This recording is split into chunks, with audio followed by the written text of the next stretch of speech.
everyone. Welcome to Tooth and Claw Podcast. We have our bear biologist, Wes Larson, his field tech and brother, Jeff Larson, and we got Mike Smith, who needs no introduction because he doesn't really have anything worth mentioning. No credentials, no bona fides. Instagram famous Mike Smith. Mike does probably have the biggest following on Instagram for someone who's literally never put out a single thing of content. I'd be curious. Yeah, no stories, no posts. Our first episode ever with no Jimmy Carter in the world. Yep. Still unclear if that's a true. bear got him, shark got him, or none of the above. Yeah. He probably OD'd, you know, You on think? coke or something. Yeah. That's my Wow. guess. Vax. Too got him. bad. Seemed like a good guy. Yeah. I think all presidents are bad, but I think of our presidents in our lifetime, he was one of the better ones. I just kept seeing pictures of him building houses for people. And I was like, yeah, that's a nice guy behavior. like but I don't know 100 him years personally. old. I kind of he's feel crazy. like I read a tweet that I agree with. I feel like he was the president that tried to make up for all the bad stuff he did as president afterward, with all the Habitat for Humanity and like solidarity with different oppressed cultures and stuff. I thought he was great with that. But still, you know, if you're an American president, you're doing some bad stuff. You're just going to. One less listener for us. Yep. We're going to miss that data, those listens. Oh, Jimmy. R.I.P., dude. R.I.P. Speaking of shark attacks, Wes, I think you Yeah. won the tattoo bet. Really? I looked at, what's it called? Shark Tracker website. Mm-hmm. And it said 76 this year and 83 last year. The thing... Unless we're counting Jimmy, then I might get one. Yeah, we don't know yet if he was killed by a shark. When we made that bet, we said what the data is, and it's the International Shark Attack File. And they don't come out with their data until a few months out. So they have their 2023 data still, but not their 2024. Oh, so I'm not done for yet. No, Yeah. and I kind of think you're going to win after looking at 2023 and what 2024 was Are tracking. you going to pay for. up? Oh yeah, I'll get it. I'll do it. Are you going on your to? face, right? That was the bet. Yeah. No. I'd go. Yeah. I'd go like neck is the closest to my face. Neck Oh. tattoos are I'd go. cool. I like neck tattoos. There's that guy we saw on one of our trips that had like a tattoo on his head. He like shaved his head and had like a shark with a gun on it. You remember That was sweet. I remember that. Yeah. I think we were in Africa I could when we do saw that. that guy somewhere in Yeah, Africa. that's like South Africa, I think. Well, Jeff, you spoiled everything by saying it's a shark attack this week, but it is. Your I pillow didn't say behind it you was. also spoiled it. Yeah. I mean, you have a shark eating a guy's arm in your background. I do. So I think that's a little unfair. That's a good point. You're right. I probably spoiled it first. It's been a minute since we've done a shark attack, and I was kind of getting tired of talking about mammals. So I really wanted to do a shark to start out 2025. And when I was a kid, right before we went to, me and Jeff have family that live in Hawaii. Our cousins are half Hawaiian. Our aunt moved there in college and just stayed, married a Hawaiian guy. And the first time that we went, my mom bought me a book right beforehand called Shark Bites by Greg Ambrose. And it has all these different shark attack stories, and a lot of them are in Hawaii. And it was like a really good move on her part, but also a really bad move, because I was pretty terrified when I was in the water. But it fueled my passion for attack stories and for interactions and whatnot. So I picked a story from that book for today's episode, and I'm excited about it. I think it's a fun one. It's going to be just kind of like a classic shark attack story. There's nothing too crazy about it. That is Great. kind of a crazy move by mom, isn't it? Yeah. Like you've been looking forward to going to Hawaii your whole life, and then like as you're going, she gives you a shark attacks book. Yeah. It is. And a like little we're crazy. from Montana, so we're not used to the ocean at all. No, but I still spent every second I could in the ocean while we were there. But Yeah. I was kind of always looking behind me for tiger sharks. Yeah. So there is one kind of interesting twist to the story that we'll get to, where Are this tiger victim, sharks more tiger or shark? they're more shark than tiger. Okay. Yeah, for sure. We'll talk about that a little bit. But yeah, that's pretty clear. Okay, so we're gonna get into it. We're gonna start off with a question for you guys. What do you guys think of windsurfing? I kind of think it's cooler than surfing. Okay. Not cooler. I think surfing's like, if you want to just be cool, surfing's the best, but I think it seems more fun than surfing. Like just launching off a wave way up into the air. Yeah, and like surfing, every time I go, it's just so hard to like find the right wave. There's a lot of just sitting on your board and paddling different places. And windsurfing, like you don't really have to worry about that. You just need some wind and you can cruise around. I only ever think of the intro sequence to Miami Vice, the TV show, where that guy does the sweet move where he dips his head back in the water while he's windsurfing. Oh yeah, that's so sweet. I also think that it's one of those things where Jeff was saying you have to wait for good waves a lot, but when you're windsurfing, do you have to also be waiting for good wind at the same time?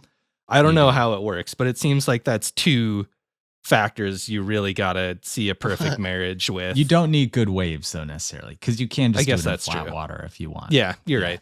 Yeah, I guess it's comparable. For me, I think it's cool too. Our mom for a second tried to get into it, and I remember it's really like, it's a lot of gear and it's hard to set up. And it's kind of, for me to really enjoy a hobby, there has to be this perfect mix of ease and fun.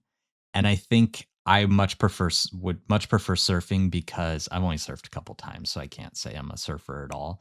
But like, it seems a lot nicer just to like grab your board and get in the water than to like rig your sail and deal with all this heavy equipment and everything with a windsurfing board. But that's kind of where I'm at. I do think it's cool. I think it's cooler to me than kiteboarding, although kiteboarding sometimes does seem pretty sick too. All right. Well, Roddy Lewis sure loved windsurfing. Roddy grew up in Oahu, and he did a lot of the typical ocean stuff that a lot of people do when they grow up in Hawaii. So fishing, diving, surfing, swimming, all of that. Skipping rocks. Skipping rocks. Pretty much his whole life revolved around the ocean and the beach. But Roddy really hit his stride when he discovered windsurfing, or sailboarding as some people call it. And he really just loved getting air on waves, but the thing that was his favorite thing about windsurfing was just ripping across the ocean as fast as possible. So when he moved to Maui, he was able to find the perfect spot for windsurfing on the north shore of the island. And it's this little place called Kuau. I'm terrible at pronouncing that, but it's Ku''AU. It's a tiny little town that's essentially a blip on the Hana Highway. And it's one that a lot of people would pass without ever even realizing it. But if you're a windsurfer, it's pretty likely that you've heard of this place, because the wind hits the waves just right, and these perfect conditions attract windsurfers from around the world. Plus, it's really beautiful. Jeff, we drove the road to Hana. Can you kind of describe it for our audience, what it's like? Yeah, we found like these vines, and I was swinging on them, having fun. And then Wes started swinging over the car. And then he's like, swing over the car, Jeff. I was like, no. And he's like, do it, it's fun. I was like, no. And then he's like, do it. And I did it. And then the vine snapped, and I hit my head on the car and got a concussion. So if anyone's wondering what it's like, that's Jeff that's what you'll get when you go there. At all. Oh. No, it's beautiful. It's like a winding road. It really is. Yeah. Black sand beaches, which I always like. Yeah. Oh, cool. There's some white sand, black sand. It's winding road through jungle. It's gorgeous. It feels like very just kind of primitive and beautiful. Mike, have you been to Maui ever? I don't think I've ever spent. No, I've been to Maui for very briefly when I was maybe 11, so I don't remember much of it. But yeah, I guess 11-year-olds don't really have many memories. I don't remember much of it either. Yeah. Maybe I got concussed. Maybe I went down that same road. Yeah, it went on the same vine. Swinging on the vine. Yeah. Or not the same exact vine, same tree. I'll say, too, with our drive on it, we found like that app or whatever where it tells you the history of what you're doing as you're doing it. And it like worked so perfectly for that road. It told us like Hawaii's King Maui and all this like different Hawaiian history as we were like driving through the sites, and it was cool. It worked really well. So, like I was saying, we've been really lucky that we have family out there, and that family is kind of spread out. So we have family in we were out there Kauai for a and wedding. Maui, and yeah. But I loved it too. I just thought it was gorgeous, and Roddy loved it. And even though that area that he moved to was great for waves, his favorite spot was actually at Sprecklesville, which is a cool name. Yeah, the Hawaiians, Sounds I don't nice. think name that with their Hawaiian. It's not it was traditional. It was named after a sugarcane baron. Okay. And I tried to see if there was like an indigenous name I could use. I didn't find one, but I didn't look very hard. So with the Who's sugar famous- cane baron, his name was Spreckle? Spreckle. Yeah. That doesn't Last name. Huh. Anyway, so he loved this place, Sprecklesville. And the reason he loved it is the trade winds blew just right in over shallow water. And on the right day with the right conditions, Roddy could just absolutely rip across Sprecklesville Beach. He could go really, really fast, which is what he loved to do. He's got the need for speed. Oh yeah, quarter mile at a time kind of guy. When it comes to grocery shopping and meal planning, I have a problem where I'm just always end up taking the laziest route, which is actually not grocery shopping at all, but getting fast food, which is not healthy at all, but I love it. But I need to be eating healthier. I need to be getting more groceries. And that's part of why I love Hungryroot, because it's the easiest way to eat healthy. My favorite is when your meal plan for a little bit was influenced by something you saw a homeless guy doing at a convenience store near you. You got real excited about that yeah, snack that's he showed so you. good. Dude, I still love that. And like lately, the McRib's back, so it's just like, yeah, I could eat a salad or I could eat the McRib before it leaves. But I don't need either of those because, well, a salad I should still have.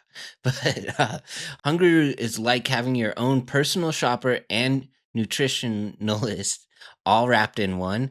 They take care of weekly grocery shopping, recommended healthy groceries and meals tailored to your tastes, nutrition preferences, and health goals.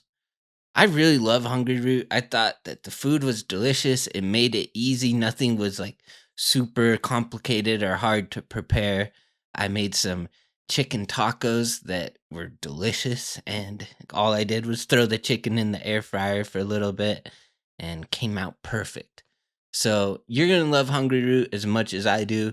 Take advantage of this exclusive offer. For a limited time, get 40% off your first box, plus get a free item in every box for life. Go to hungryroot.com/tooth and use code TOOTH. That's hungryroot.com/tooth, code TOOTH to get 40% off your first box and a free item of your choice for life. hungryroot.com/tooth, code TOOTH. So Roddy would earn extra money working as a carpenter, selling fish that he caught spearfishing, and then he would spend literally all of his extra time windsurfing and surfing. He just loved being in the ocean. He got so good at just being hella fast that he started winning local windsurfing competitions, and there was talk of him even starting to do international windsurfing speed competitions. It's a pretty taxing That is hobby. fast. Yeah. Like physically, windsurfing is pretty taxing. And then Oh, yeah. all the other stuff he was doing, carpentry, surfing, is also like really physically taxing. So this dude is pretty ripped. The book described him as being a 6'4" pillar of steel. So just Jeez. picture that. Picture that, Yeah. but don't picture it too long, Mike. Or else you might Okay. have to go take a break. Yeah, give me a minute. All I'm right. picturing the Silver Surfer now. You know, that Yeah. old comic book guy? Oh, yeah. Just on Like a surfboard, but metal. Just picturing like a steel person. Yeah, right. But you know what can pretty much bite through steel?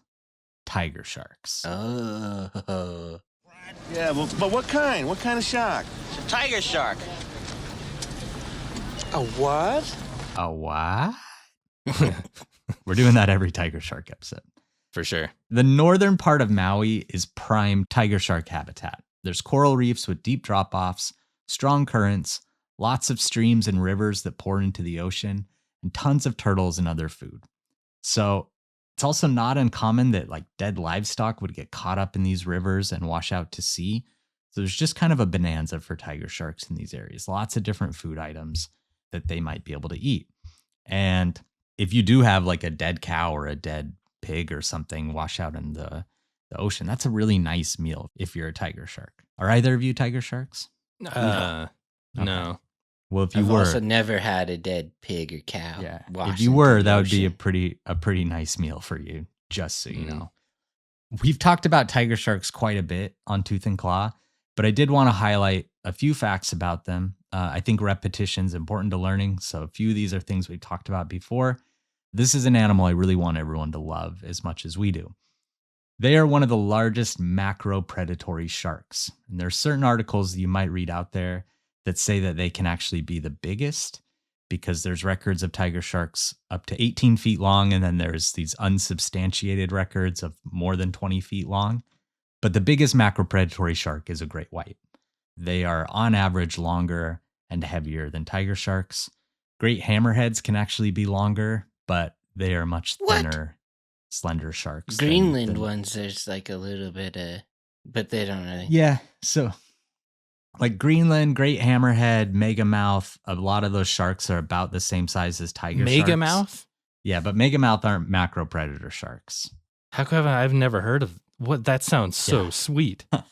They got to make a movie out of that. They look Megamind. like they have like a Megamind. Pac-Man head. They have this round head Oh, with really? like a huge mouth. Yeah. Cool. I'm gonna check those out. But I brought up the term macropredatory again, which just basically means they're eating things like larger fish, turtles, birds, the occasional mammal, just bigger stuff. And it's a way to differentiate between these really big sharks like whale sharks, basking sharks, megamouth sharks that are harmless and mostly krill, plankton, and tiny fish. And then sharks like great whites and tiger sharks and whatnot that are big but eat, bigger things. Big stuff. Yeah. So whale sharks and basking sharks are both You'd bigger. think that'd make them the biggest, if whatever's eating the If biggest they're stuff. eating big stuff. I know it's weird that whale sharks get so big eating. But tiny then, like, things, some and of so do the whales. competitive eaters are kind of small too. Like Yeah. Kobayashi's not a big guy, He's a small guy. Yeah. Strong though. Very strong. is he? Yeah. Yeah. All right. When you research tiger sharks, the fact that often stands out, the first thing that you typically read is how variable their diet is. So they are really true generalists. They'll eat just about anything that they can find, even stuff that's inanimate. So, we've talked about how they found like suits of armor and license plates and whatnot in tiger Will they sharks' eat bellies. vegetables? Probably. They'd probably try it, Yeah. But if they're eating armor and license plates, I don't see why not. But in places like Hawaii, really tropical places, sea turtles do seem to make up a pretty substantial part of the diet of adult tiger sharks. And a big reason they can eat something like a sea turtle and so many other things is their dentition, or their teeth. Sharks that mostly eat fish, especially smaller fish, often have really slender, smooth, hook-like teeth, because they bite into a fish and it catches, the fish catches on those teeth. It's hard for it to get away. But sharks that can eat a lot of different things, especially marine mammals or turtles, sharks like tiger sharks or great whites, are going to have broad, larger teeth with a lot of serration.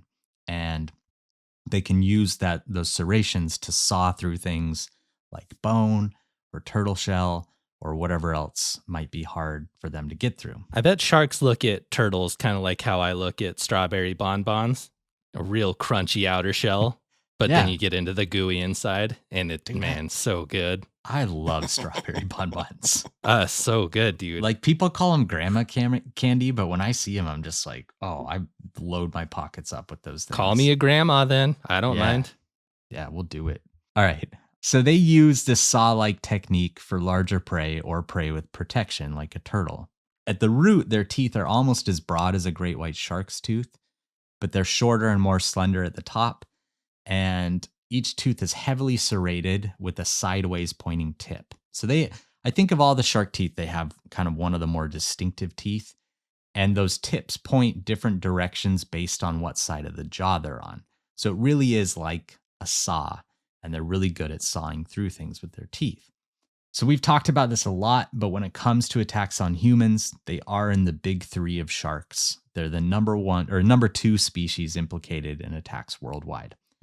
And then I want to do a big disclaimer here, and I think we've done this with both our bull shark and our tiger shark episodes. I think bull sharks probably bite more people than tiger sharks worldwide, but tiger sharks are a very distinctive looking shark. They have those stripes that give them their name. They have this really broad, kind of square head. So often when someone gets bit by a tiger shark, they know it was a tiger shark. Whereas bull sharks are much more kind of classic looking requiem sharks. They just look like, if you were to say, draw me a shark, like you're going to draw a shark that probably looks like a bull shark. And there are a lot of bites that people don't know the species, so they don't get attributed to any species. And I think a lot of those are probably bull sharks. So I think if those actually got put in the bull shark category, they probably take that number 2 spot, in my opinion. Yeah. Controversial. It is number controversial. 2 spot. Yeah. So we've done a lot of tiger shark biology, so I'm not going to go into too much more, but I do want to dive into a little bit of their importance to the Hawaiian culture, to Hawaiian theology, and Hawaiian mythology. Oh, cool. I'm interested, Wes. Mike, finally you got me after 4 years. So one of the things we should talk about is the concept of amakua. So amakua is basically this idea that your ancestors or relatives may inhabit different living or even inanimate things from nature after they pass. So Native Hawaiian families often have an amakua, and then individual people sometimes have one too. So you might have a family amakua and then an individual amakua. And I might be like slightly mispronouncing that one, but that's one I at least looked up how to pronounce it. Amakua can be fish, reptiles, birds, plants. They can even be lava rock. And tiger sharks are actually a pretty common amakua for people in Hawaii.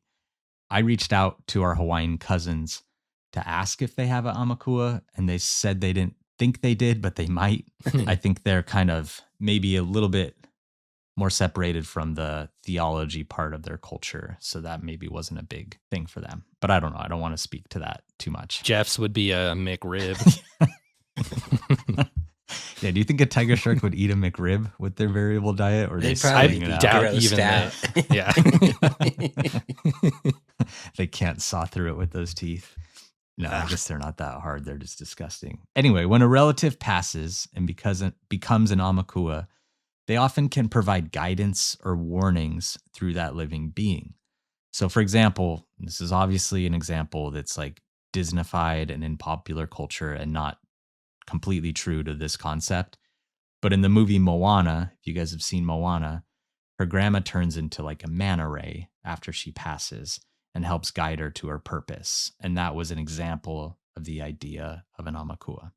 That's cool. I like that a lot. I think it's a really beautiful thing to believe in. Yeah. Having something in nature that's your personal guardian that's trying to help you through life. I really, really like that idea. I think it's really neat. It's interesting that they choose tiger shark so much, though. Yeah. Because it's like they bite your arm off. Well, that's what I was just about to get into. Hawaiian gods are often, there's a lot of Hawaiian gods that are shark gods. Grandma In bit shape. my arm off. What the hell? Or they can shapeshift into sharks. And so because of that, there has been a lot of like, What if Jimmy Carter turned into a Greenland shark? yeah, And he went just from being lives like forever. 100 years old to like 300 years old. Yeah. Oh, I like that. He kind of looked like one at the end. Anyway, because of this, there's so many examples of sharks woven through theology and deity and mythology. There is a really high level of respect and reverence for sharks in Native Hawaiian culture. And the most prominent of their shark gods is Kahoali'i. Kahoali'i. Kahoali'i is a powerful but benevolent god. He was often seen as responsible for guiding lost ships back home after they provided him with some kind of offering, which was either like fish or kava or something. And it's often thought that he, along with his sister Pele, who is the fire goddess, were responsible for guiding the first Hawaiians from the mainland to the islands. So this is like in the pantheon of indigenous Hawaiian gods, like he's up there. He's like one of the main gods. And like lots of gods in lots of different cultures, he'd sometimes turn into a human when he's feeling a little mischievous. And he would go to shore and he would take a wife and bear children with them. But he would always warn his wives not to feed their children any kind of animal flesh, because if they did, they would turn into man-eaters. So it's kind of like a Gremlins situation. Yeah. But part of the overall deal with Kahoali'i is that people need to leave sharks alone in order to kind of stay in his good graces. And indigenous Hawaiians have always been on the forefront of shark conservation.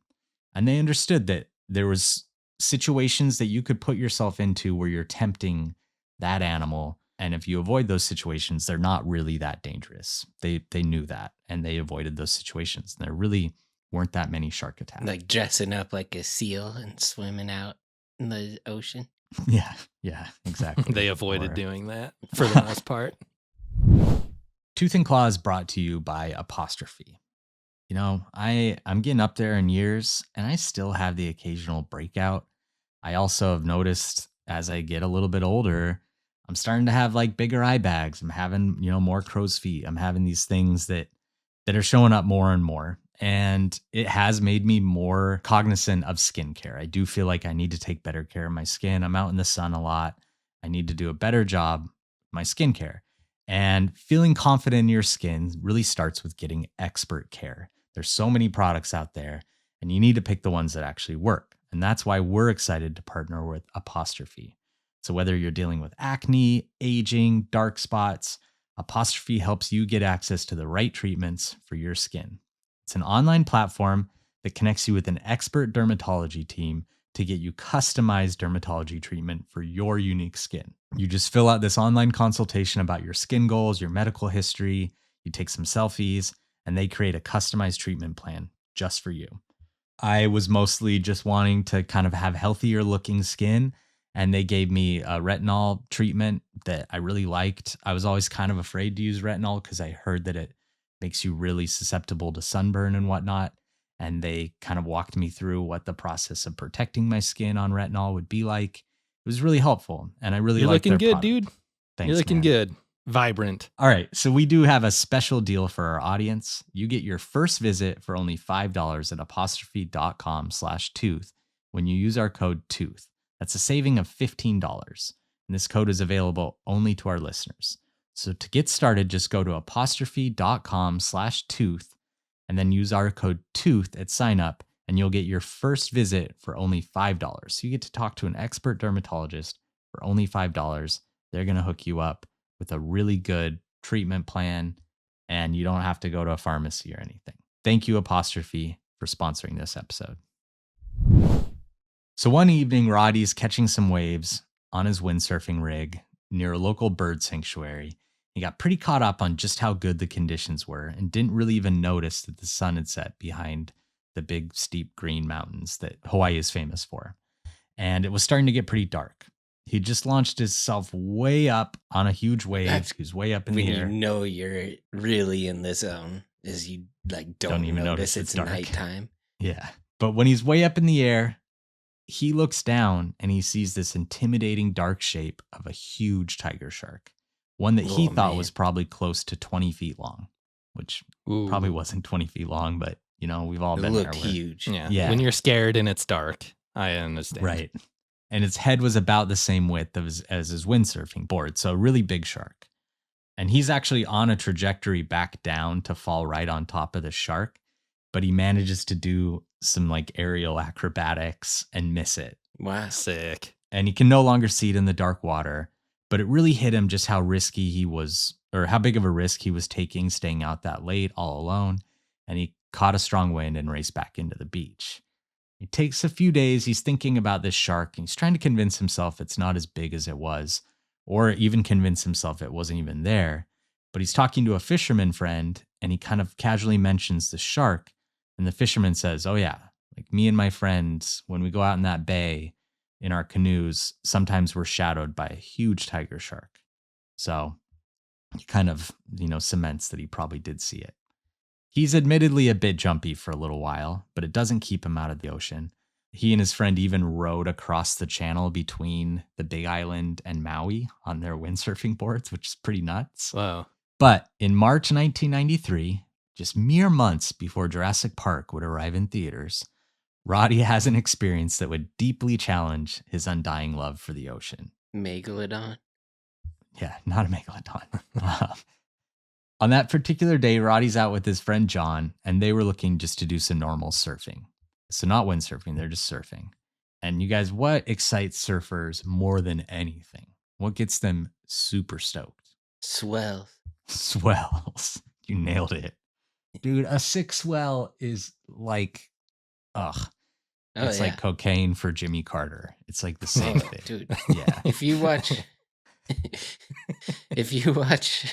100-foot wave on HBO Max, like they'll travel the world for a sick swell. I love that documentary. Yeah. Philip Glass soundtrack. Beautiful. All right. Well, it's not. It's like a TV show thing. It's a documentary series. Yeah. Okay, yeah. All right. So a big old swell. And there's a monster northern swell that's hitting the north shore of Maui. And Roddy and John pack up their boards and they set out to try and find the best beach with the best waves. But as they go to spot after spot on the Hana Highway, they find that trade winds are hitting these waves and they're making them really choppy and trashy. So they decide to head for Honomanu Bay, where there's some big steep mountains that might block the wind and make the waves a little bit better. But they're still not finding the waves they're looking for. So they drive up further to Wailua Bay, where they see some friends that are out surfing like 5-foot waves. It's already 3 p.m, so they just decide to take what they can get. They go out, they park the van, grab their boards, head out in the water. But because this is really the only good spot that has waves that aren't getting destroyed by wind, there's a lot of surfers in the water.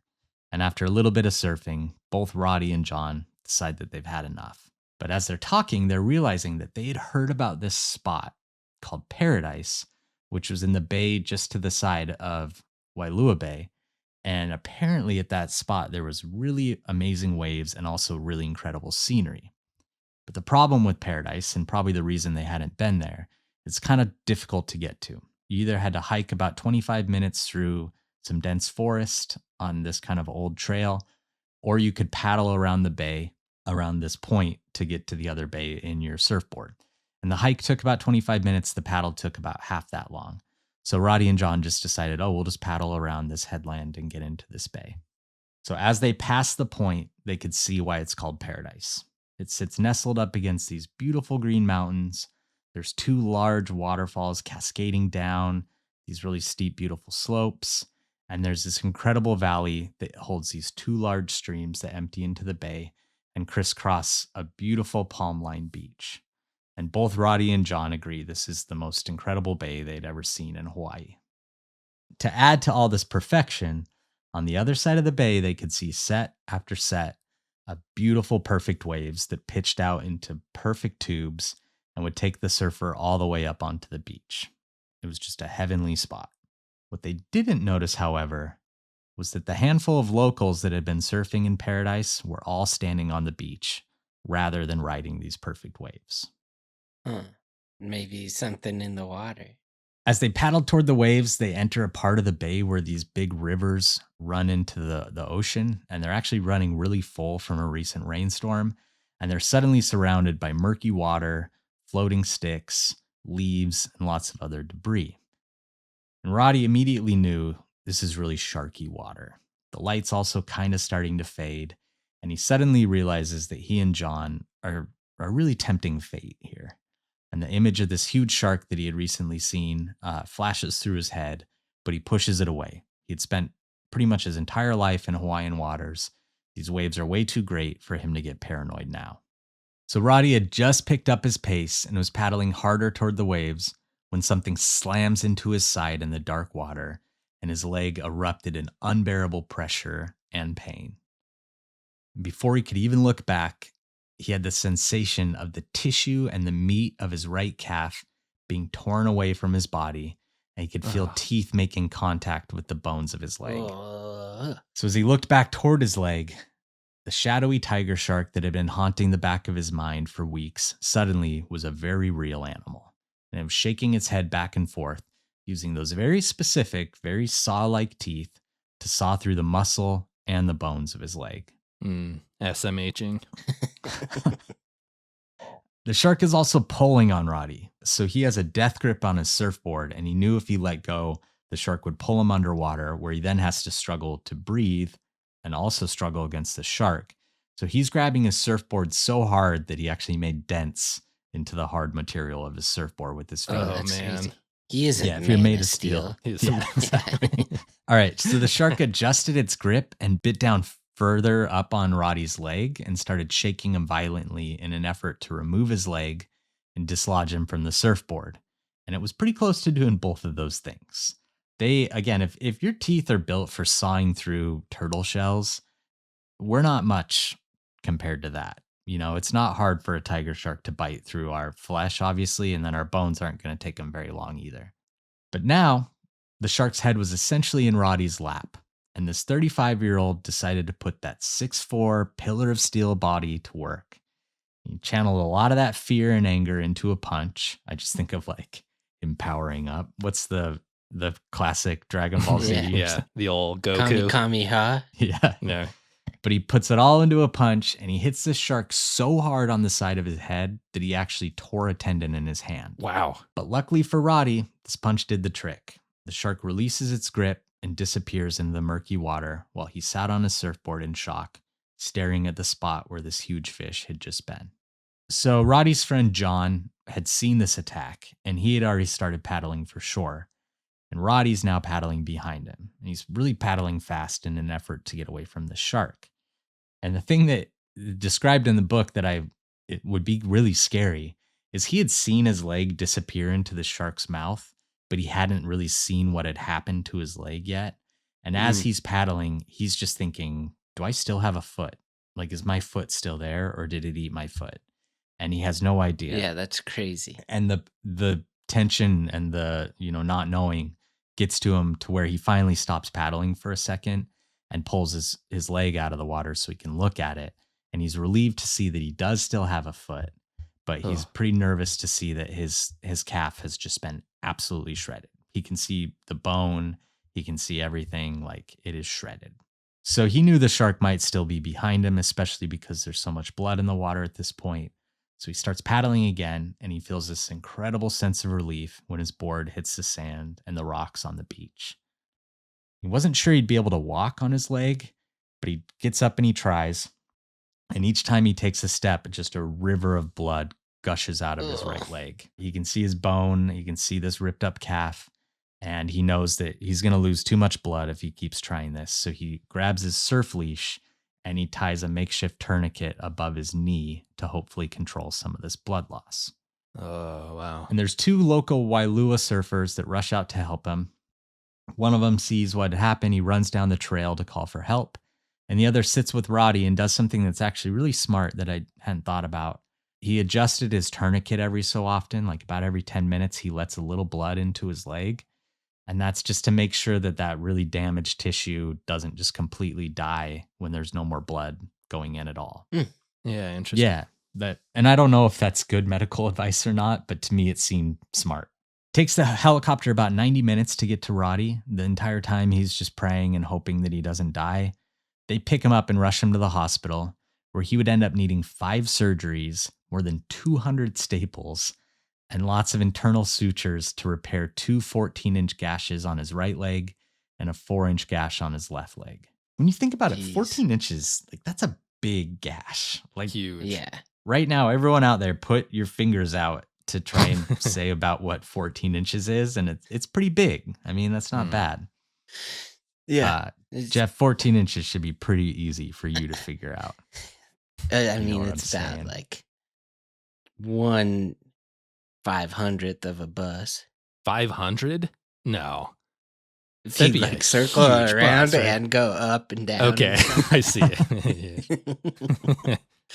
Like if there's just a 14-inch gash in the bus, on. that takes out 1/500th of it. You can keep going, Wes. I'm just gonna pull up a calculator real quick. No, I'm that would be like a 550 foot bus. That's what I wanted to Well, figure No, out. I'm saying if it was just yeah, lengthwise. A 7,000. Yeah, I think Yeah. you did a good job clearing that up, Jeff. It's great.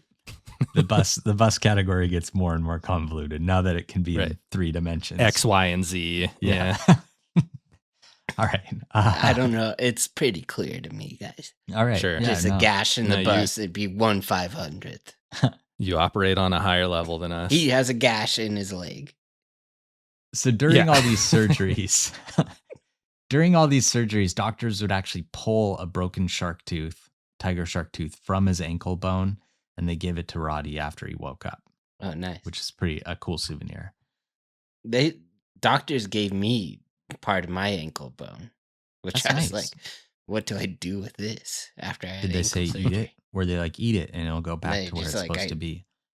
Didn't feel like throwing it away, so here you go. Yeah.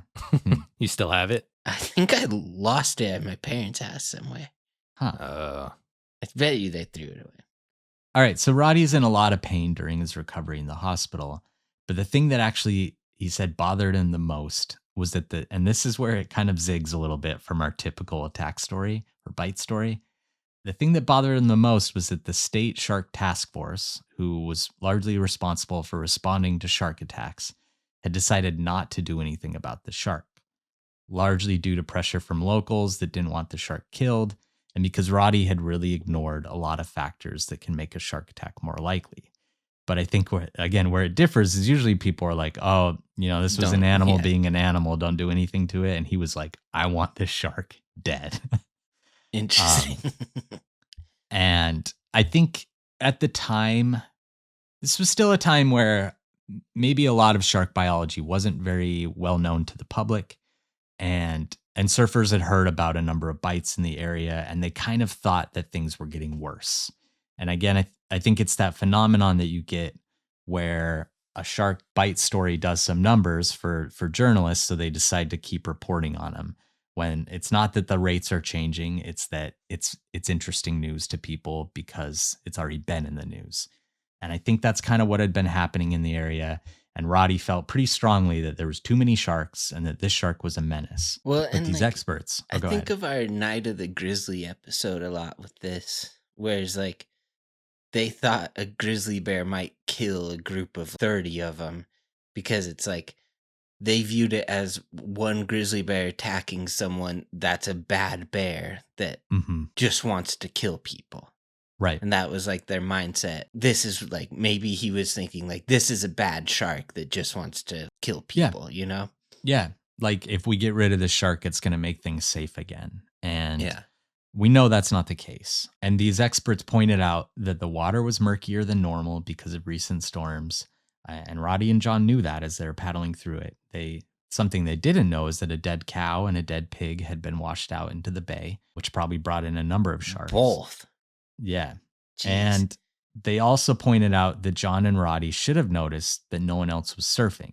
And that should have been enough to discourage them from going out, because that often means that something is wrong. Someone saw something, or there's strong currents, or something is off. Yeah. If the waves are so good that they're just blown away by them, but nobody else is surfing them, something weird is going on.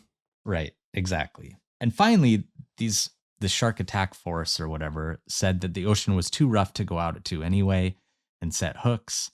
And that by the time they were able to go out there and set these hooks, the responsible shark could very well be miles away. It could be at the Big Island for all they knew. But in his mind, it's like the same shark that he's been seeing.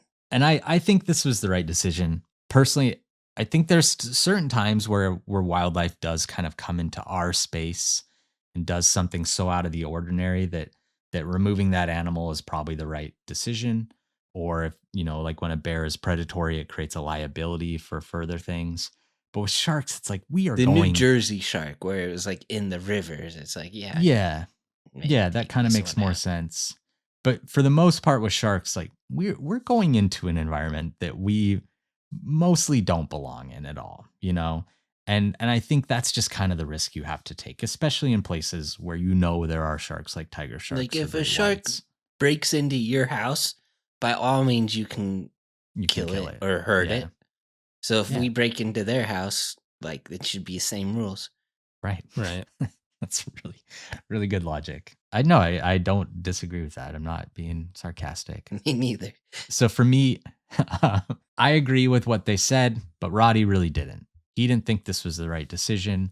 And it seems like he did a fair amount of complaining about this. And he finally convinced one of the surfers that had rescued him, as well as a local Hawaiian community leader, to go out and hunt for this shark. And this Hawaiian guy believes strongly in this concept of Amakua and that sharks were often Amakua, but he felt so confident that this particular shark was not Amakua, not a guardian, that he thought it was okay to remove it in order to appease Roddy and some of the other public that was paranoid after this attack. So they went out and baited some floating lines with cow liver, and sure enough, the next morning they found a dead 10-foot tiger shark on the beach, tangled in these lines. And they hacked off the tail of the shark and gave it to Roddy, and he produced the tooth that he had to, and doctors kind of somewhat matched this to the shark. But to be honest, like, they have lots of different sizes of teeth in their mouths, and teeth break all the time. So it's pretty hard for me to say, like, oh yeah, this is like a good way to match up a shark. It's not. I don't think you can say this was the shark, is what I'm trying to say. It's possible, but with dead animals floating out there in the water, there's probably half a dozen tiger sharks in the area, if not more. So yeah, I don't love this personally. And I think the Hawaiian guy kind of got convinced, but he did even say in the book, he's like, if this was the wrong move, it's going to come back to me.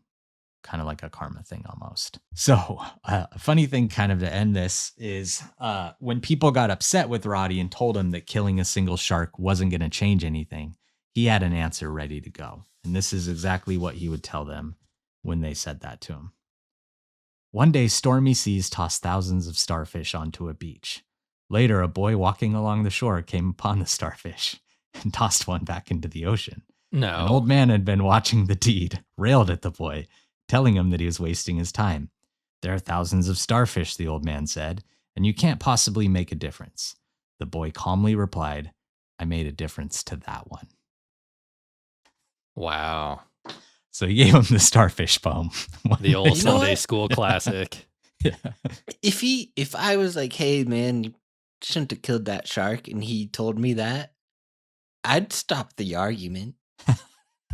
I'd So- be like, I don't really want to get into it Yeah. with this guy. Yeah, that's true. I wanted to ask you guys if there's any explanation for how the starfish story applies to this. Like, I don't get it.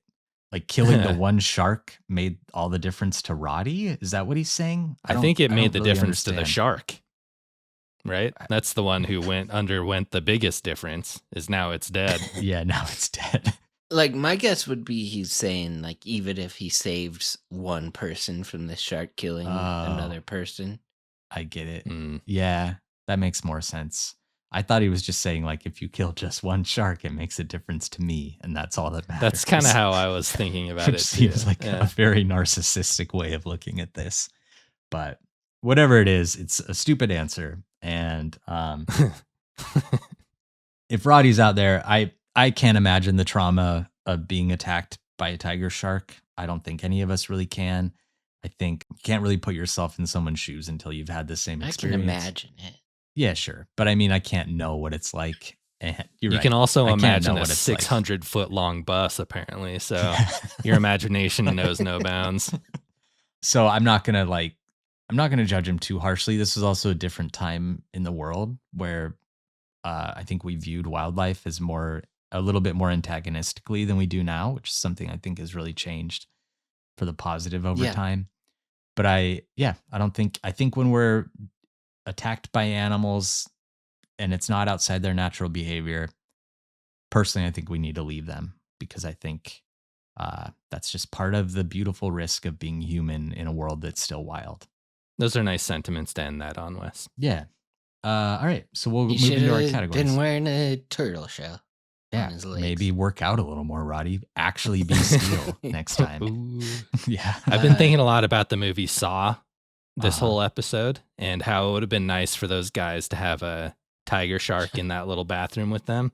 Yeah. Like, if Jigsaw were a nice guy, he would have left a tiger shark in there to make things a little easier. He's like my next trap.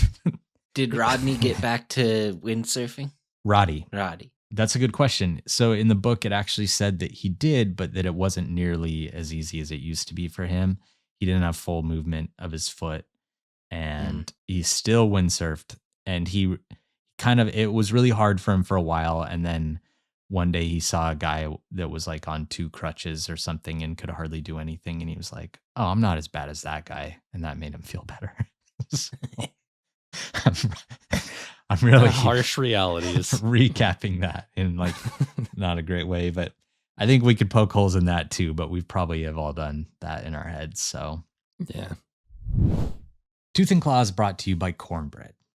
Cornbread offers the first USDA organic CBD gummy, and they are the highest quality full spectrum gummies on the market. They're for stress relief, better recovery, improved sleep, and they make the perfect addition to your daily routine. There's a few things that really set them apart from other CBD gummies. First of all, they're full spectrum. They're USDA certified organic. They're made from flower only. And they're third-party lab tested for their potency, their terpenes, their contaminants. They're vegan, dairy-free, and gluten-free, and there's no artificial flavors or preservatives.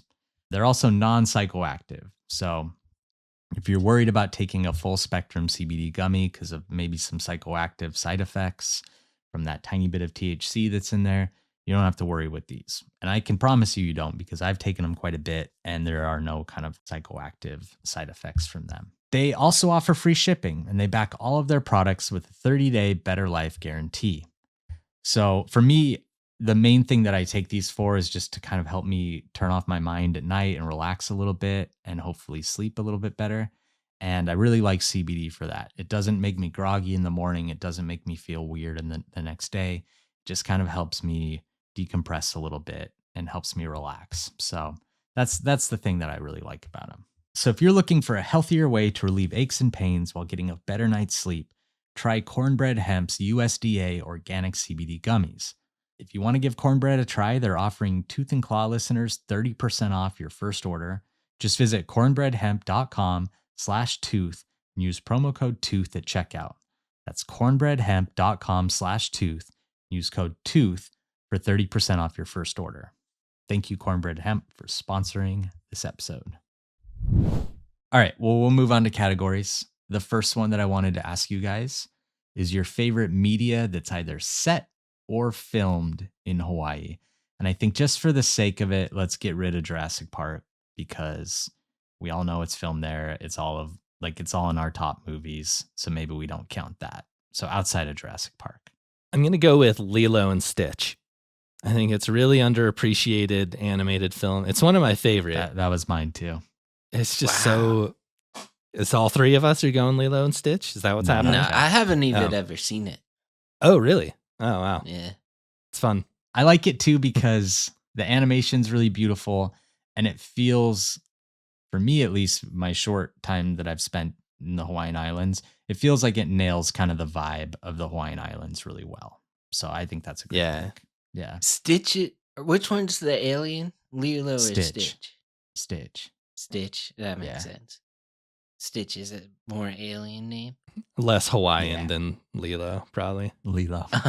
Jeff, you can go next and I'll do a backup answer. I'll go 50 First Dates. What a wild idea by Adam Sandler there. Yeah.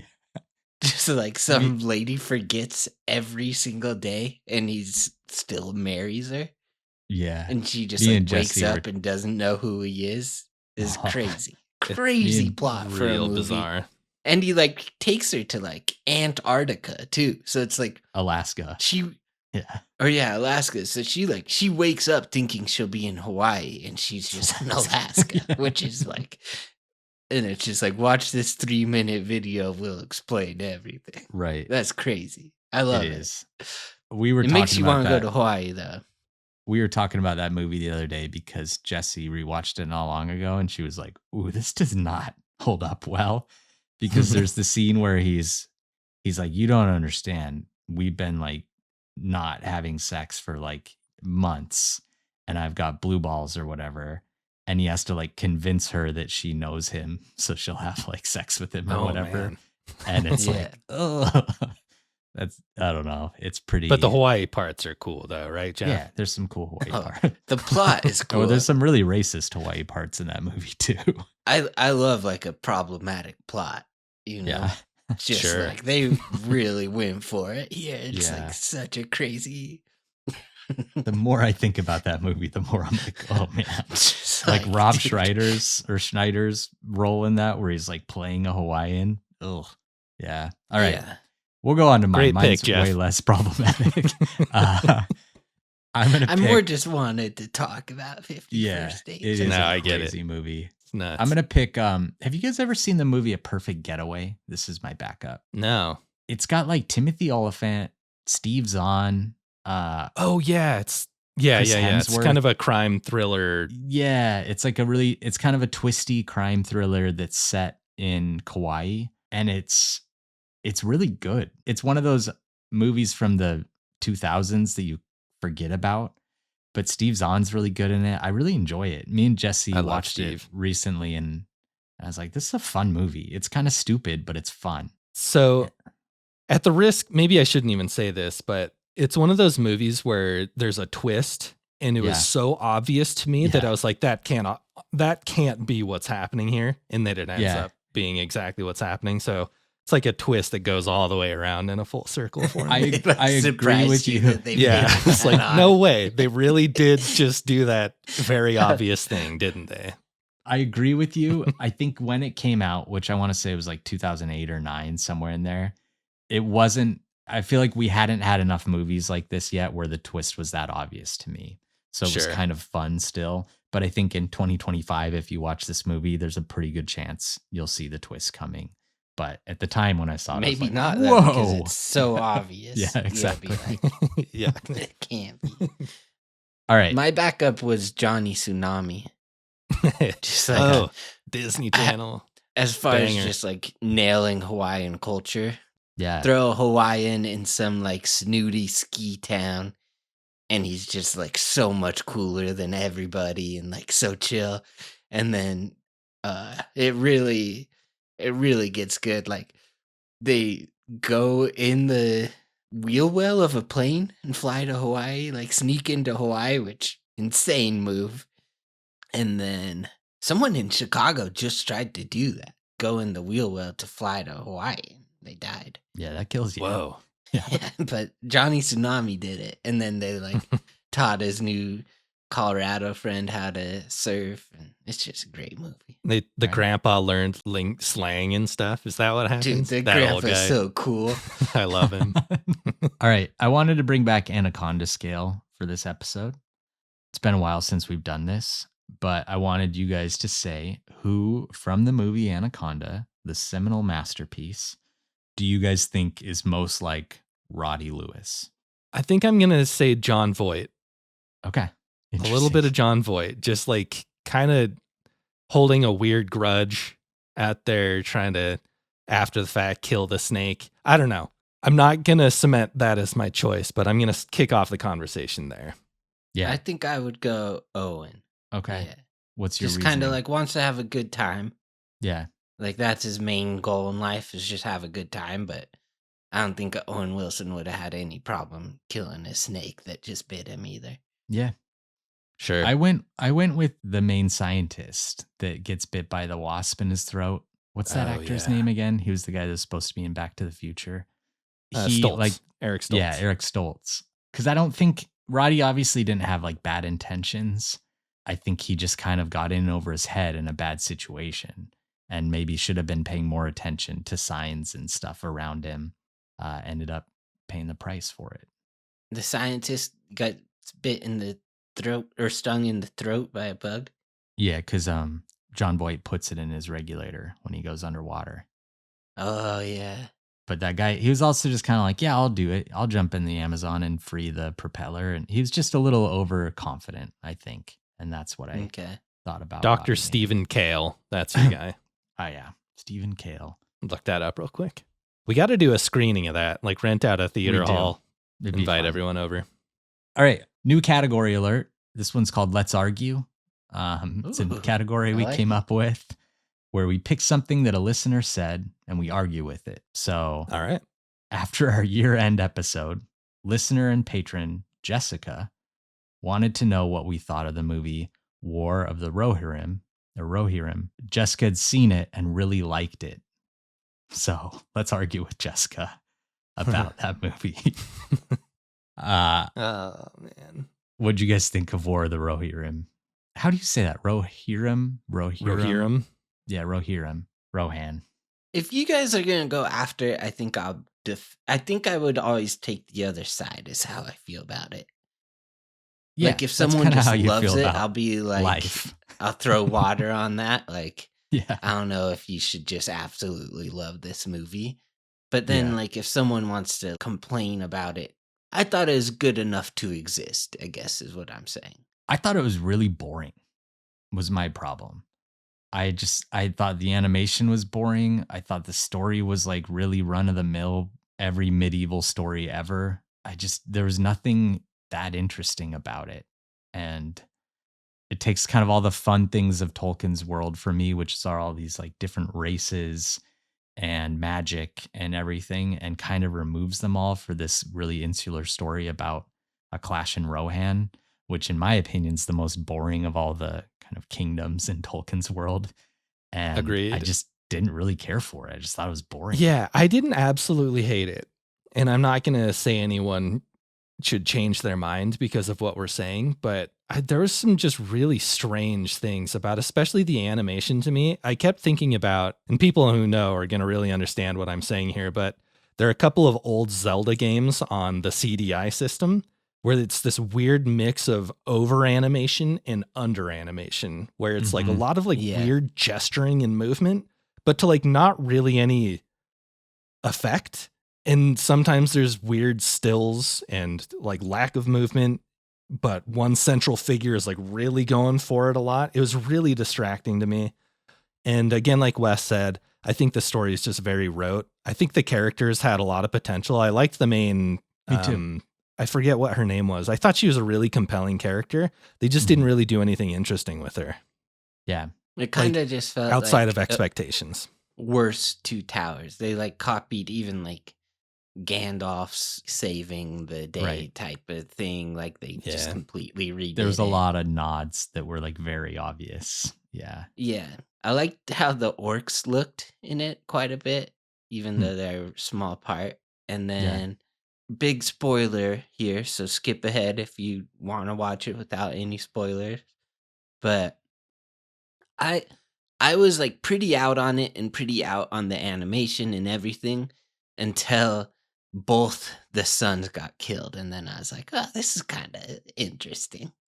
Yeah. Because like they were cool and like they took them out pretty early, so it gave you reason to care. I feel you like. kind of thought one of them was gonna make it at least. Yeah. Yeah. I didn't like hate it. It's not like I walked out of it being like that was a travesty, but it's not one I'm ever gonna watch again. So yeah. I liked the moment where what's the king's name, where he died on his feet, just frozen in a block of ice. That was sick, dude. I was like, oh, there we go. That's like a cool moment of storytelling. And if there was more of that, I don't know. It's like easy for us to say on the outside looking in, like, just do more cool stuff like that. It's kind of hard to do cool new stuff at this point, but it's just pretty uninspired. I liked it more than Rings of Power. I think I'll agree with you on that one. Oh, I like Rings of Power a lot more than it. There's parts of Rings of Power that I like find very exhilarating and fun. It's like real up and down for me. And this one was just like a flat line. I just never really felt that engaged in it. Well, your theater probably didn't have any music. It did. The theater in Missoula isn't always the best, but it was good on this one. All right. So next question, next category. We talk a lot about sharks on this podcast, and I think we've talked a lot about our favorite species, but I'm kind of curious to hear your top 3 right now. And I think I can go first because I think mine are pretty, well, the first 2 are pretty obvious. It's a great white. I think I could guess yours. Okay. Oh, I don't think you'll guess the third actually, but go ahead. Try and guess. Okay. I'm going to go great white and then whale shark. Correct. And then great hammerhead shark. Ooh, you did get it. Yeah. Whoa. You got nice. it. Nice. Yeah. Is it because I just saw one in Cancun? Because you just saw one and then you wanted us to say our top 3 sharks. So I was like, he's going to want to talk about hammerheads. Oh, it's so predictable. Yeah. Yeah. You got him. Great hammerhead's number 3 right now. Read you like a book, dude. I'm going to go great white hammerhead, and I can't get the mako shark out of my mind. Mako. Ever Mako. since we did an episode like a year and a half They ago. are cool sharks. And I just couldn't. I looked at pictures of them and I was just scrolling through Google Images for like 15 minutes just because I think they're so beautiful and sleek and almost metallic looking. I just think they're so cool. Big, great cool eyes. Yeah. What shark do you like most want to see if you're diving or like that you haven't seen? That I haven't seen? Both of you. A tiger or oceanic white tip. One of those two. I guess, I don't know, if you don't count what we did in the cage in Australia, I'd love to see a great white shark just while diving, out of constraints, but I count that. okay, we'll go with that then. No, I count that we saw great white sharks. Oh, okay. That's Have not you really seen diving, but whatever. I get what you're Have you saying. seen a great hammerhead, Mike? Yeah. I have, yeah. Okay. And I've seen white tip. I'll go with, I guess I'll go tiger shark. I've never seen one while diving. You haven't seen an I oceanic really want to white see tip, a though, leopard right? shark. I like pictures of leopard sharks. They look so cool. That's easy. We should just go to La Jolla sometime and we'll find you a bunch of I've leopard tried sharks. there. I didn't see shit. All right. I'm still mad about it. I would go whale shark number 1, then great white, and then hammerhead. So same as West, just different order. A lot of overlap. Cool thing about whale sharks, I've been telling people this on my cameos. Mm-hmm. I told a person this on my cameo, but they sleep upside down because great white sharks will hunt them at night. And then when the great whites look up, they'll like the spots on whale sharks will look like the stars. So then they sleep upside down. I don't know if that's a real one. I don't know if you should keep giving that fact to people. Yeah. Why do they have spots on them? Pretty sure that's not the case.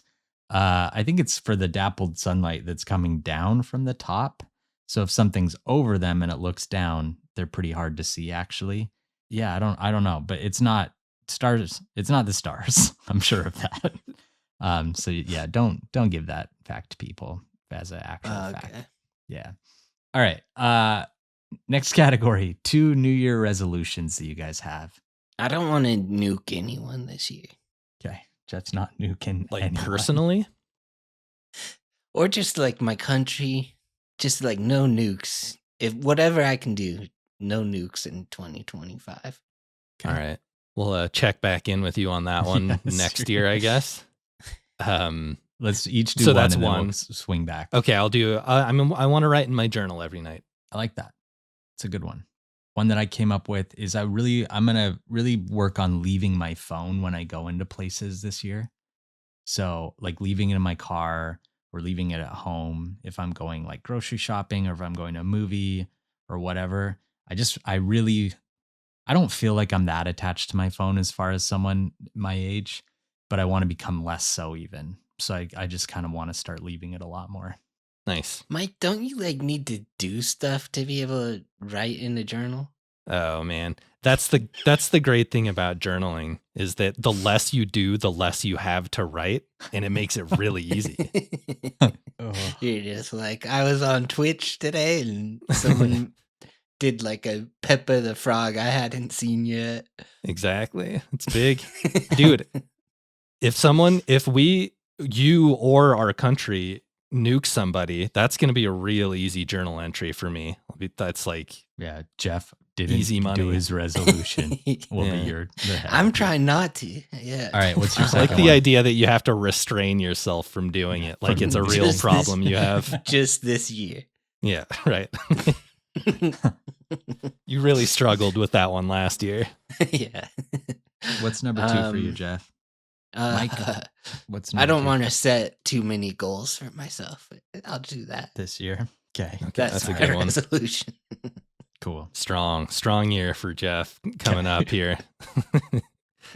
So a friend and I, Jeff and I guess you're kind of friends with him too, but Nick, he and I are going to get the N5 Japanese language proficiency test under our belts. And I think that's cool. going to be a fun little project to work on with him.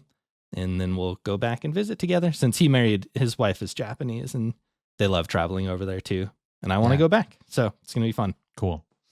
I am going to try and swim a lot more So like go to the gym and swim in the pool.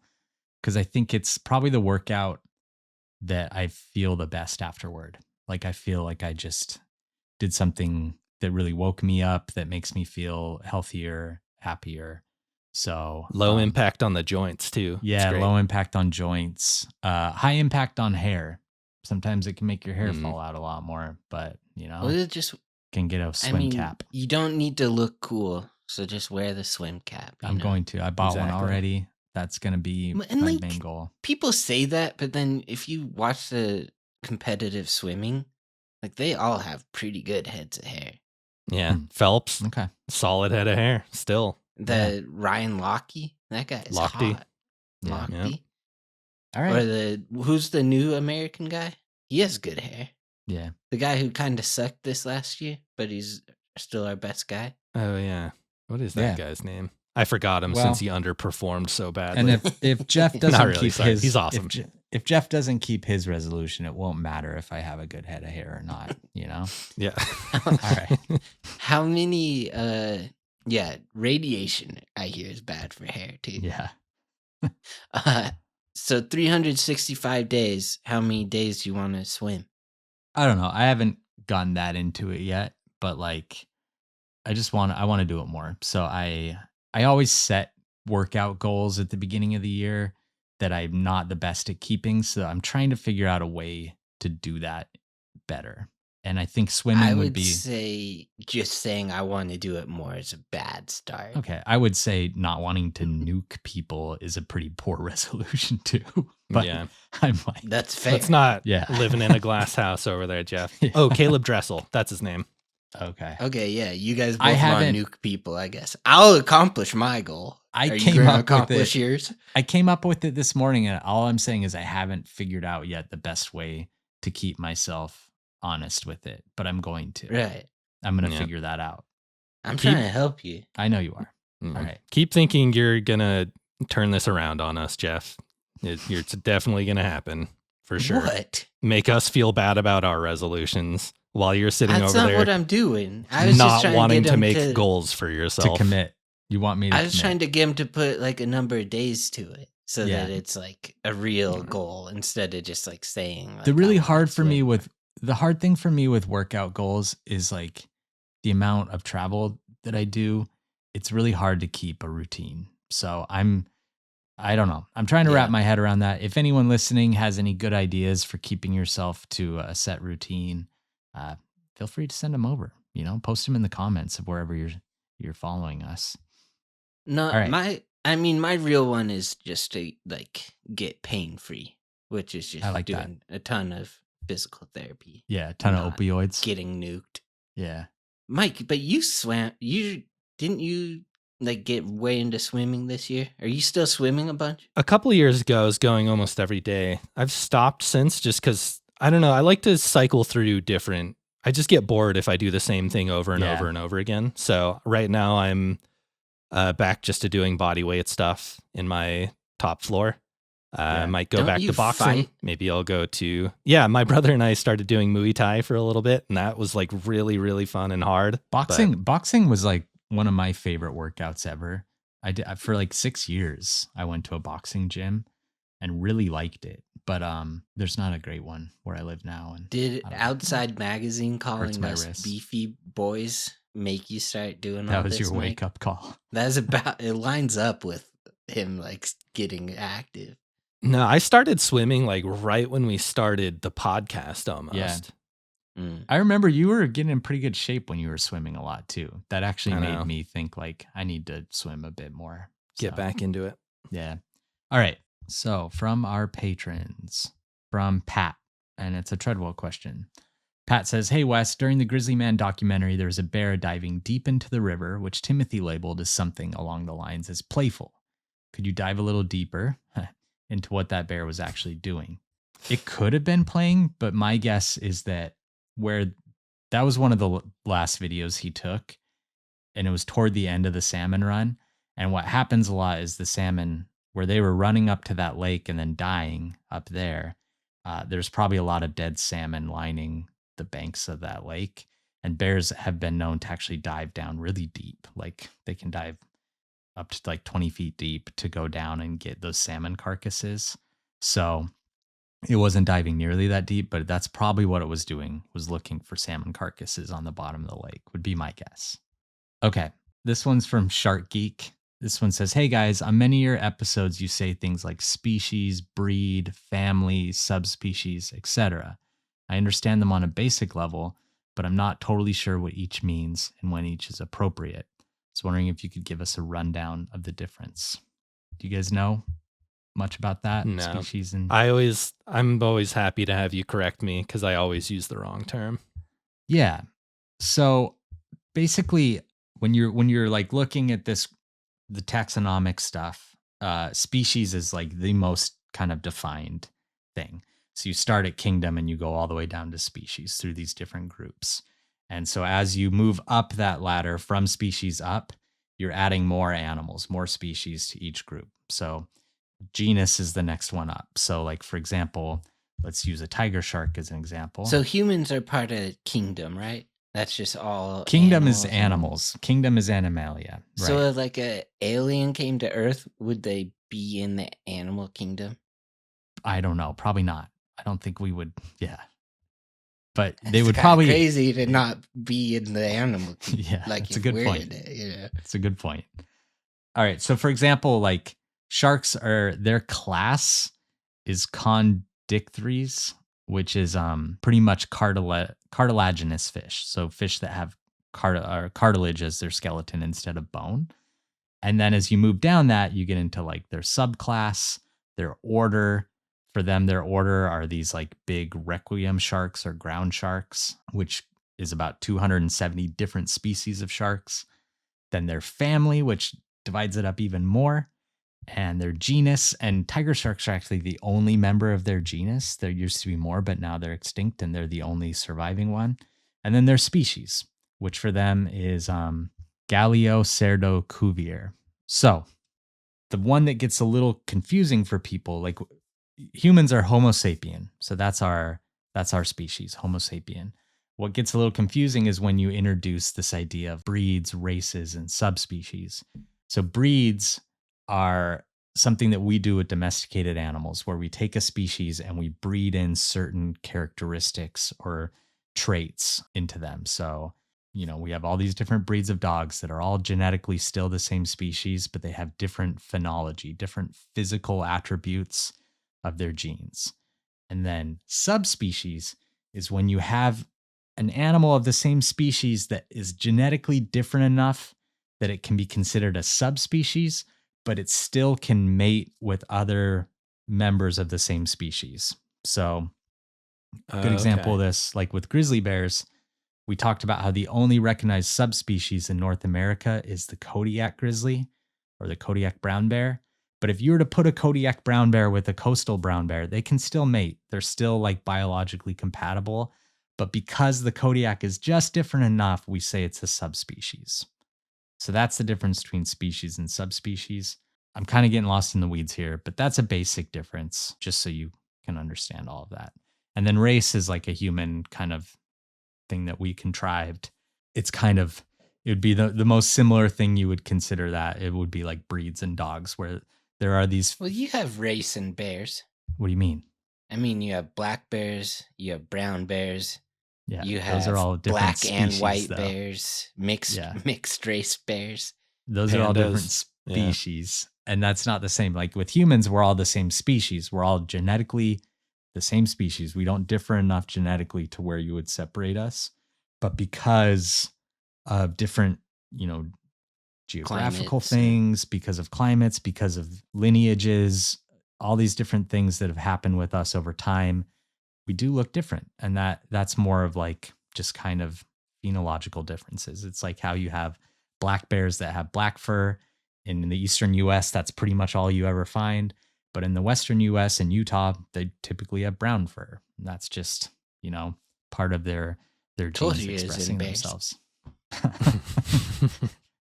All right, Jeff, you got some questions from Instagram? Yeah. E. Thompson17 asks, what's your favorite episode from The Office? Oh, man. I really like the one where Michael gets like brought into corporate and they read his journal entries.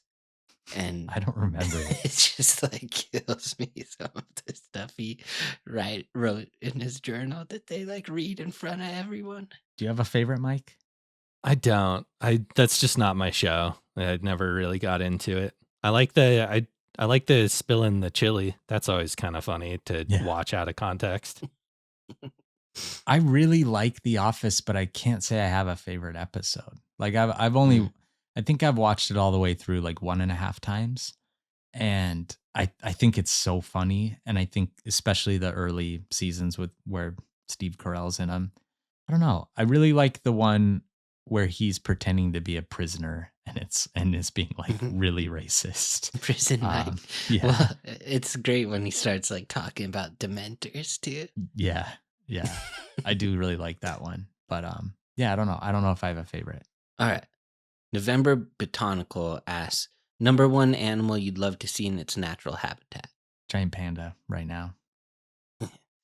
I'd love to see a jaguar. I'm really looking forward to that.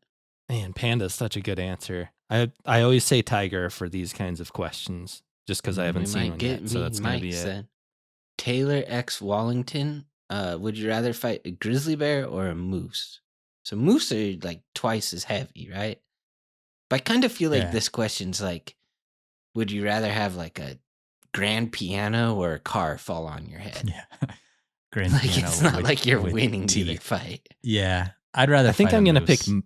Moose too. It's not gonna. It's not gonna want to try and eat me. It's not gonna be biting and ripping flesh off of me. It's just gonna like trample me. Hopefully, one of those hooves just knock me out real quick. A blunt instrument I'd prefer over getting eaten and torn apart. I'd choose the grand piano falling on my head because then it like, makes a noise when you sound.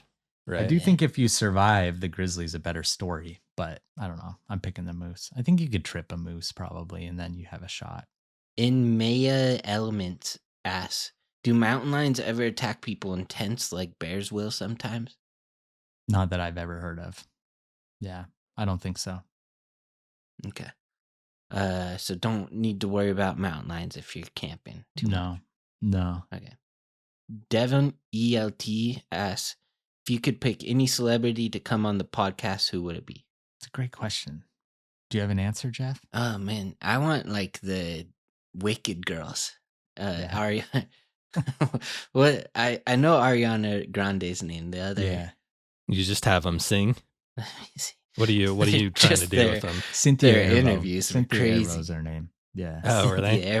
Yeah, they're just like getting like very emotional over like very silly stuff, but they're self-aware about it. But I'd love to hear them talk about bears the way they talk about everything. That makes me think of Bill Skarsgård and Willem Dafoe on their press junket for Nosferatu. They had some like really funny moments together, so I think they'd be really fun to have on the show. I'm going to steal Jeff's angle at answering that one. Man, that's a hard question. Probably Keanu Reeves. Oh, Just be like, what do you think about bears? Yeah, and he has such a distinctive voice, and he seems like such a different celebrity than most celebrities. I don't know. 2025 is I'm pretty out on celebrities this year. So I think I would love to have one on that I think has like you are a freaking celebrity. Dude, you're a big deal. I would love to. You're at least a B-list celebrity. I'm not B-list.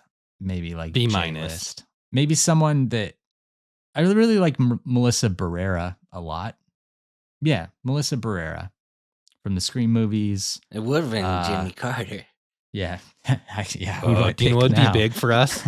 If we had a Hawk Tua girl on our show. Dude, Hawk Tua for like our first episode back. And like we'd do numbers, dude. Her whole takes would be like what would Mike and Jeff do, but like genuine. Yeah, in a country bear voice. That sounds great. Yeah. We should make her why don't y'all just camp in the lake? Yeah, well, I'd say toodaloo to that, shark. That's for sure. No, Melissa Barrera is my answer. All right, last one. Foxtails asks, least favorite thing tourists do at national parks. And then she references Tourons of Yellowstone's Instagram. This probably isn't actually my least favorite thing, but I'm going to say least favorite thing. And it's making cairns. So stacking rocks into cairns. Mm. I think it feels like natural graffiti to me. It's like saying like a person was here. And I don't like that. I don't think we need to mark things up and show that we were in a wild place. I think it takes away from the experience for me. I do think there's places where cairns are necessary, like on really hard to find trails. But if you're on a good hiking trail, poorly run convenience stores. yeah, exactly. Just to, like get some order going. But the other thing that's bad about them too is like you don't really realize this when you're stacking big rocks. A lot of people might not, but they're habitat. Like things live under those rocks. Things use those rocks for shelter and whatnot, and you are moving habitat. So yeah, I don't like cairns. You don't like Karens? Dude, that's messed up. I don't like cairns. That's my joke, dude. That's messed up, dude. Oh, that was your joke. I didn't get it, but now I got it. Yeah. They go to poorly run. Yeah. I thought that's what you were getting at, but I needed to double down. I didn't pick up on it. Took me a second. Yeah, they'll talk to the manager. They'll get things in order. Yeah. Okay. My thing is a bit of a zag, I think, but it's actually more like the Tourins of Yellowstone Instagram. Mm-hmm. I understand that people do really dumb things in some national parks and get way too close to bison and stuff. But I think there's become like way too much of a tattletale culture in national parks too. Where like if it's not like super serious, just like let people go off the path a little bit. Or I just don't like, my biggest complaint about tourists in national parks is when they try to like enforce rules on other people that are just kind of trying to have fun. That's kind of my biggest complaint about rangers in national parks too. Like just maybe don't be like when I was on the bear team, I had the authority to tell people what to do, but if they weren't doing something that I didn't think was like that bad, I just kind of if it's not egregious, like just let people try to enjoy themselves out in parks, you know? Yeah. But if they're like putting a baby bison in their car to try to keep it warm, then you can tell on that. Yeah. Mike? I don't know if I don't go to national parks often enough to have any pet peeves like that. Maybe just like overzealous photographers. Those always weird me out a little bit. Yours would probably be like that their Wi-Fi signals aren't good enough in national parks. Why go outside, dude? That's all I'm asking. Why ever go outside? All right. Quickly, our last, I guess, kind of two categories. We'll do conservation really quick. This is a near threatened animal. Like lots of sharks, it's really hard to know how many tiger sharks are out there, but we do know they're targeted by the finning industry. They're a common coastal shark that's caught by fishermen, sport fishermen, and they're often caught as bycatch in commercial fishing operations too. So with a lot of these sharks, when you look at their IUCN status, it says like near threatened because they can't put a total finger on it. But there are a lot less tiger sharks than there used to be. And that's largely due to the fishing industry. Is Hawaii kind of their number one spot to see tiger sharks? No, I would say the best spot in the world is probably Tiger Beach in the Bahamas. That's probably the best place you can go to see tiger sharks. And it's called Tiger Beach because of tiger sharks? Mm-hmm. And you can dive with them there outside of cages, and it's a pretty cool spot. So that's probably the best spot. And then really quickly, just our claw scale. We've done it before, but we're going to do it again for tiger sharks. All these big macropredatory sharks for me are a 10 claw animal. I love sharks so much. So 10 claws. Yeah, I think last time I gave tiger sharks 9 claws, and they're probably 10 claw. They're really cool. Yeah. Mike? I'll give them a 9 just because I really, really keep my 10 claw animals as a precious select few. Yeah. But any shark, honestly, is going to be borderline 10 for me as well. Yeah. What are 10s for you? Great whites and tigers? Yeah, pretty much. I think they kind of have an argument that they're cooler than great whites. The markings on their back are just so cool. The markings are really cool. And a cool thing about them is when they're babies, they're more spots. And as they get older, those spots kind of blend into each other and turn into stripes. And as they get even older, they pretty much lose their stripes. So when I asked if they're more tiger or more shark, you said we'd get into that later. That was actually what I just talked about. They're spots and stripes. But yeah, they're much more shark than they are tiger. Much more. All right.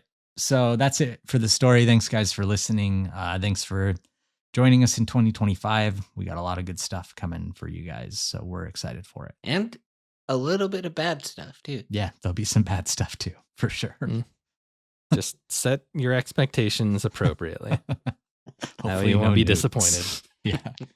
All right. Well, Love you we're guys. going to episode a week. We got to give you some bad stuff, too. Sorry. Yeah. There's a real dip in quality you can expect. All right. Love you All guys. right. Bye. See ya.